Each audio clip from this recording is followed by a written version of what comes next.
42歲嘅我應該點樣備賽？今年係我第4年準備自然健美比賽啦，唔經唔覺就已經42歲。雖然經驗或者比以前好，但係始終體能、神經系統同埋荷爾蒙都一定會比之前下滑。但我今年喺肌肉大小，甚至力量表現都比之前好，因為我做咗以下幾點簡單週期性嘅課表。雖然 ACSM 最新公布週期性訓練對肌肥大唔太重要，但係對於我哋要工作嘅40歲以上都市人，時間同埋體力都有限，週期性安排可以令我哋集中一個目標，適量安排器械同埋自由重量嘅訓練。自由重量係建立基礎重要嘅工具，但係亦都容易令我哋 CNS 疲勞，影響我哋恢復。而器械訓練除咗可以孤立肌肉，亦都可以減少我哋受傷嘅機會。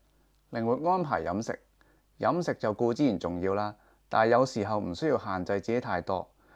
我哋以原型食物為主，無可奈何要出街食嘅話，盡量每次食差唔多嘅嘢。